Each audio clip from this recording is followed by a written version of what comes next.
Hello friends, class 10. Today I am teaching you the history, the making of a global world, यानी भूमंडलीय विश्व का बनना। जो एक ग्लोबल वर्ड था, कैसे इसका निर्माण हुआ, और प्री मॉडर्न वर्ड होता है आधुनिक युग जो था उससे पहले, मॉडर्न युग से पहले को प्री मॉडर्न वर्ड बोलते हैं। When we talk of globalisation, अगर हम ग्लोबलाइजेशन की बात करें, we often refers to economic system that has emerged since the last 50 years। कहने का अर्थ है, जब हम वैश्वीकरण की बात करते हैं, वैश्वीकरण हमने पढ़ा कि वैश्वीकरण क्या होता है, जो इंटरकनेक्शन ऑफ द कंट्रीज।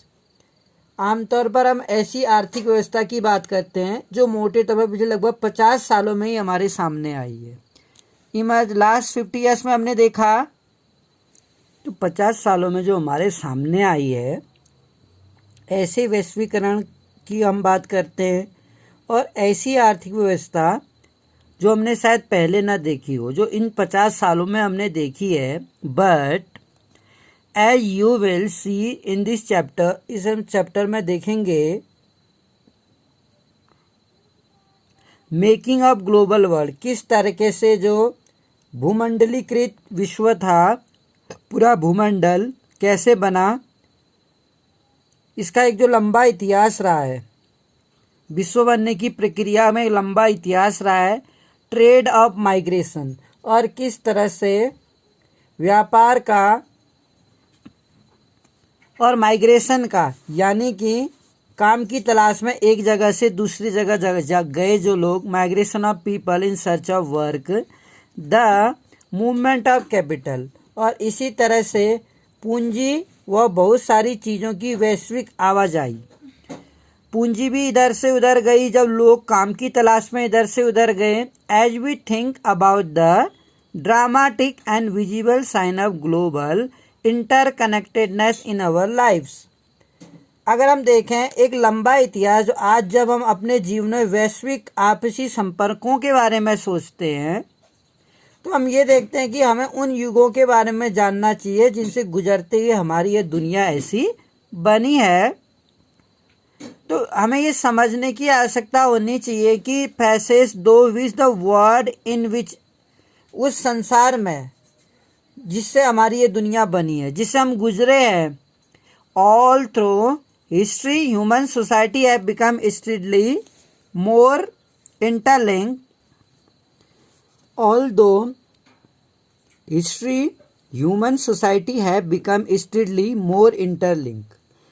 तो जो हमारा मानव समाज है वो एक दूसरे के ज़्यादा नज़दीक आता गया है, इंटरलिंक्ड हुआ है। हर दौर में इतिहास के हमने देखा मानव एक दूसरे के नज़दीक आया है। एंशियंट टाइम में, प्राचीन काल से ही हमने देखा जो ट्रैवलर्स थे, यानी कि जो यात्री थे, ट्रेडर्स व्यापारी थे, पृष्ठ पुजारी थे, और पिलिग्रिम्स यानी जो तीर्थ यात्री थे, उनको ज्ञान मिला था। फुलफिलमेंट और एस्केप परसिक्यूशंस, यानी कि वो उत्पीड़न से बचने के लिए शायद इतनी बड़ी यात्राएं करते होंगे। एस्केप परसिक्यूशन, परसिक्यूशन माने होता है उत्पीड़न, जो उनको जो सताया जाता था, उनको जो टॉर्चर किया जाता था, उससे बचने के लिए एक अवसर की तलाश किया करते थे। एक ज्ञान को प्राप्त करने के लिए लंबी लंबी यात्राएं किया करते थे। शायद उन्हें ये यकीन था कि तीर्थ यात्रा करने से आध्यात्मिक शांति मिलेगी और वो उत्पीड़न होने से बच जाएंगे, इसलिए वो दूर दूर की यात्रा पे जाया करते थे। दे कैरिड गुड्स, अब जब वो यात्रा करते थे तो ये तरह तरह की चीज़ों को लेते थे। वेरियस गुड्स, अपने साथ पैसों को ले जाते थे। वैल्यूज, इन कुछ वैल्यूज को, यानी कि इनके सामने कुछ हुनर थे। वैल्यूज, स्किल, आइडियाज, विचार, और इन्वेंशन, यहाँ तक कि आविष्कार, और इवन जर्म्स, यहाँ तक कि अपने साथ कीटाणु और डिजीजेज, बीमारी तक ले जाते थे। जब दूर लंबी लंबी यात्राएं करते थे उस दौर में जो भी मनुष्य शायद एक आध्यात्मिक शांति के लिए या ज्ञान के लिए या तीर्थ यात्रा करते थे, तो इससे क्या होता था, वो एक परसिक्यूशन से बच जाते थे और अपने साथ पैसे को, हुनर को, ज्ञान को, आविष्कार को और इवन यहाँ तक कि बीमारी को तक एक देश से, जैसे आज की डेट में हम देखते हैं कोरोना की बीमारी, जैसे एक देश से दूसरे देश में लोगों के जाने से ही तो इतना ज़्यादा स्प्रेड हुई है। इसी तरह से बीमारियां और कीटाणु भी एक देश से दूसरे देश में जाते थे। एज अर्ली एज 3000 BC की अगर हम बात करें, एक्टिव कोस्टल जो ट्रेड थे, जो व्यापार थे, लिंक्ड इंडस वैली, इंडस सभ्यता जो सिंधु घाटी सभ्यता से और उस इलाके से जुड़ी हुई थी, सिविलाइजेशन विद प्रेजेंट डे, जिसको आज हम पश्चिम एशिया का कहते हैं, फॉर मोर देन मिलेनिया। अगर हम देखें हजारों साल से भी ज़्यादा, जिसे मिलेनिया बोलते हैं, जो कावड़ीज थी, मालदीव के समुद्र में पाई जाने वाली कौड़ियाँ, जिसको कवरीज बोलते हैं, जो हिंदू कावड़ी शब्द से बना है, सी सेल, जो एक करेंसी बनाने के लिए यूज किया जाता है, फ्रॉम द मालदीव, जो मालदीव में पाई जाती थी, with China and east Africa में द लॉन्ग डिस्टेंस बल। और इस तरीके से 13वीं शताब्दी हम देख सकते हैं, निश्चय ही जम्स, जो डिजीजेस थी, बीमारियां और जो कह रही जम्स थे, उनको क्या किया जा सकता है, साफ तौर पर बीमारी फैलने वाले जो कीटाणु थे वो दूर दूर तक पहुंचने का इतिहास भी 7वीं सदी तक ढूंढा जा सकता है, 7th सेंचुरी तक। बाय द 13th सेंचुरी में it had become a unmistakable link. और निश्चित रूप से हम ये कह सकते हैं कि ये 13वीं सदी के बाद तो इनके प्रसार को निश्चय ही साफ रूप से हम देख सकते हैं। इसमें हम एक फोटोग्राफ्स देख रहे हैं, एक क्या है ये, image of ship on memorial stone, Goa museum. Image of ship बल, ये स्मृतिशाला पर पानी के एक जहाज का चित्र है। ये जहाज आप देख रहे हैं, इसमें पानी पर जहाज का चित्र है, पानी के एक जहाज का चित्र पश्चिमी तट के क्षेत्र में, जो क्या है, from the 19th century image of ship appear regularly memorial stones, यानी कि जो जलपोत हुआ करते थे उनकी तस्वीरों से उस काल में समुद्री व्यापार। इससे हमें पता चलता है कि सिग्निफिकेंस, जो ओशनिक ट्रेड, समुद्री व्यापार हुआ करता था, किस तरीके से वो किया करते थे, तो उनका एक पत्थर का बना हुआ एक चित्र दर्शाता है। Silk route link the world. It means that the Silk route are a good example of vibrant pre-modern trade and cultural link between distant part of the world. ये कहता है कि जो आधुनिक काल था, प्री मॉडर्न जो था, प्री मॉडर्न आधुनिक काल से पहले के युग में दुनिया के दूर दूर स्थित भागों के बीच, यानी कि अभी आधुनिक काल था, आधुनिक काल से पहले के टाइम पर जो दुनिया में दूर दूर अलग अलग भागों में जो व्यापार होता था और संस्कृति का जो संपर्क था, वो सिल्क मार्ग के रूप में दिखाई देता था। कहने का अर्थ है दुनिया के अलग अलग हिस्से जो जुड़े हुए थे पहले, वो इस रेशमी मार्ग से जुड़े हुए थे, जिसे सिल्क मार्ग था कहते थे। द नेम सिल्क रूट, और जो ये नाम था सिल्क मार्ग, नाम से पता चलता है कि कौन सा इम्पोर्टेंस ऑफ वेस्ट बाउंड, कि किस तरीके से इस मार्ग से पश्चिम को भेजे जाने वाले चीनी रेशम का कितना महत्व था।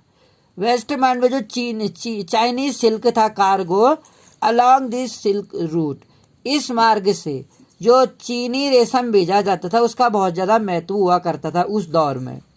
और जाहिर सी बात है कि दुनिया के दूर स्थित जितने भी हिस्से थे वो सब रेशम मार्ग से जुड़े हुए थे उस टाइम पर।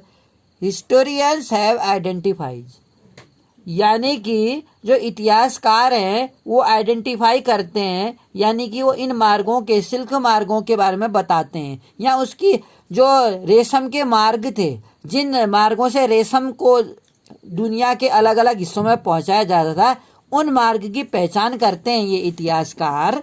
ओवर लैंड, इस जमीन पर या समुद्र से या सी से and by sea, knitting together, एक सूत्र में बांधते हैं।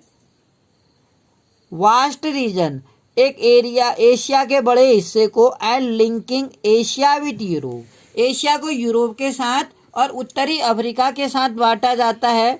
दे are known to have existed since before the Christian era. इसका अर्थ है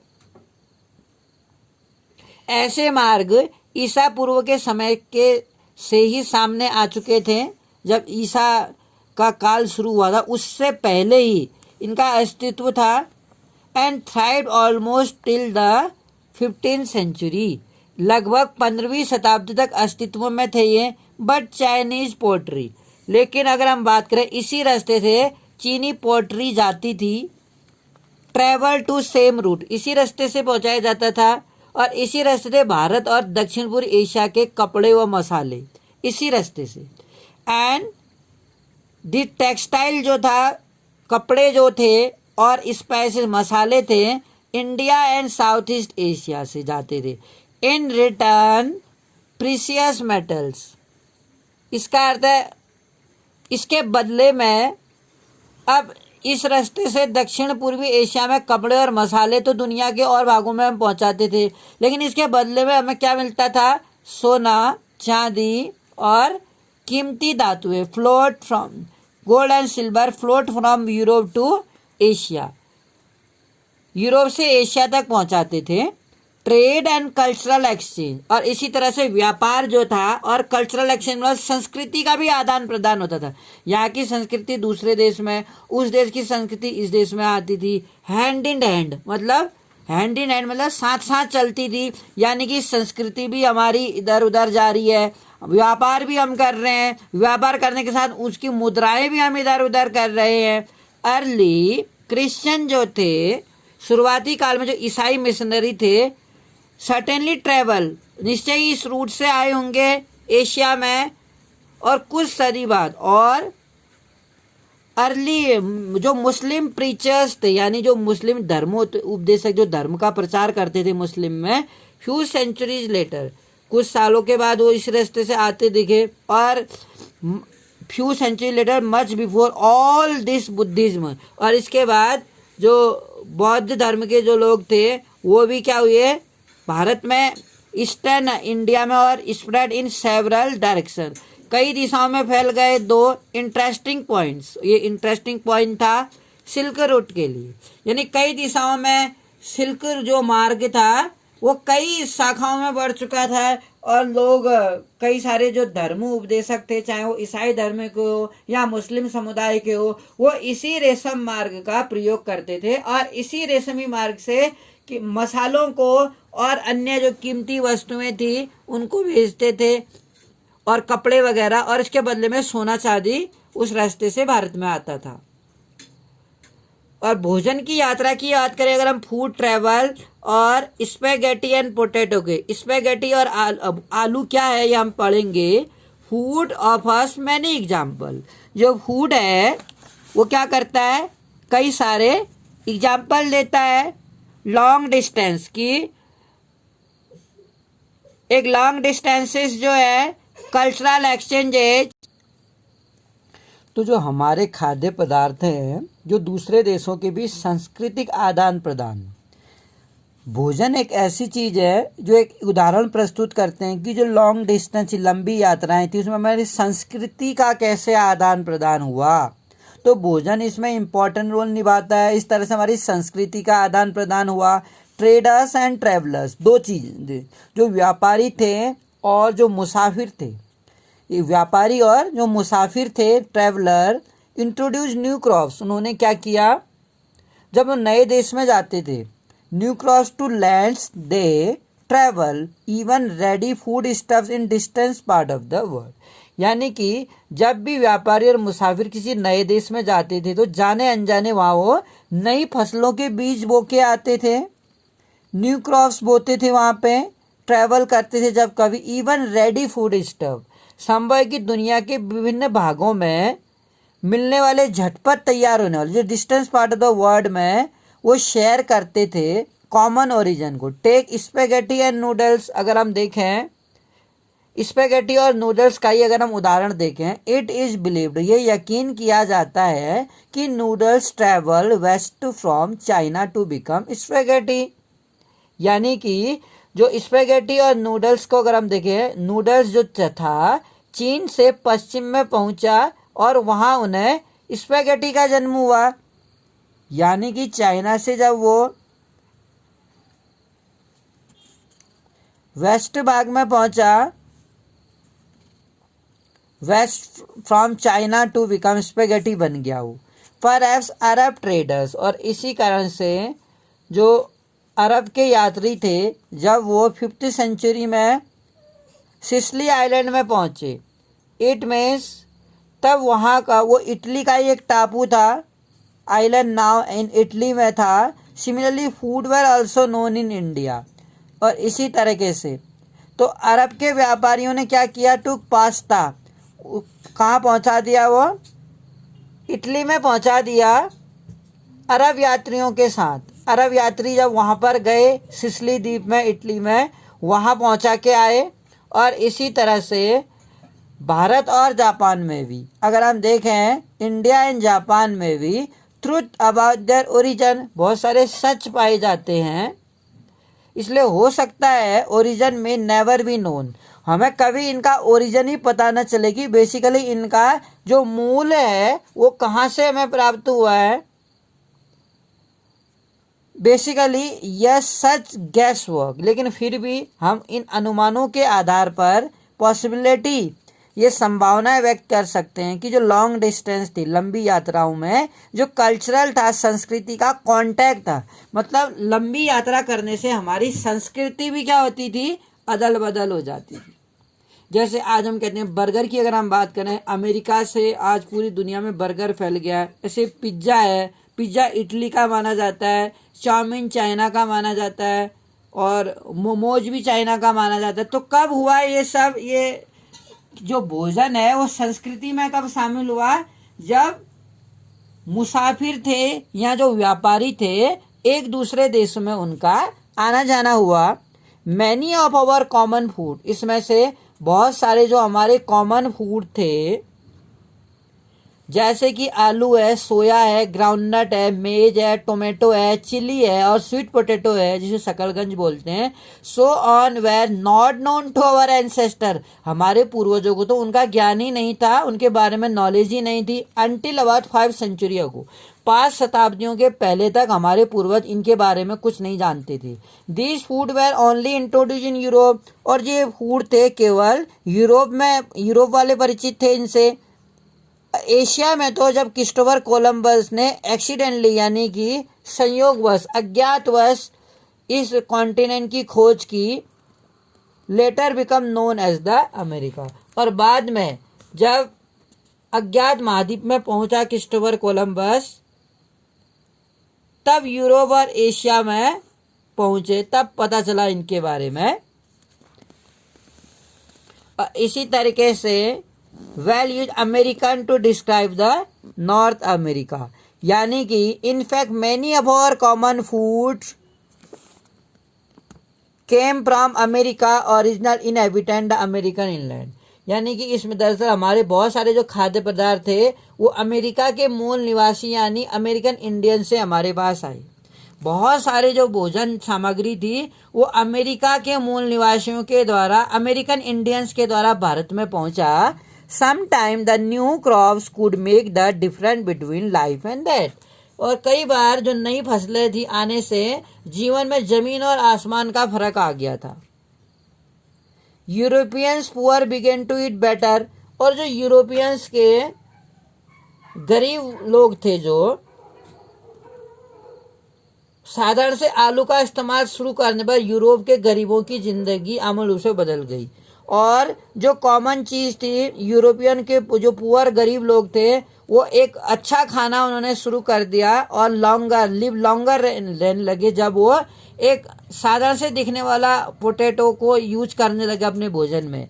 आयरलैंड पुअरेस्ट, और आयरलैंड के जो गरीब किसान थे बिकेम सो डिपेंडेंट, वो इतने ज़्यादा डिपेंडेंट हो गए आलू पर on potato then when disease destroy, यहाँ तक कि जब बीमारी ने आलू की फसल को पूरा तबाह कर दिया 1840 में, तो 100,000 कई सारे हजारों जो लोग थे, आलू की फसल जब खराब हो गई तो लाखों लोग भुखमरी के कारण मौत के मुंह में चले गए।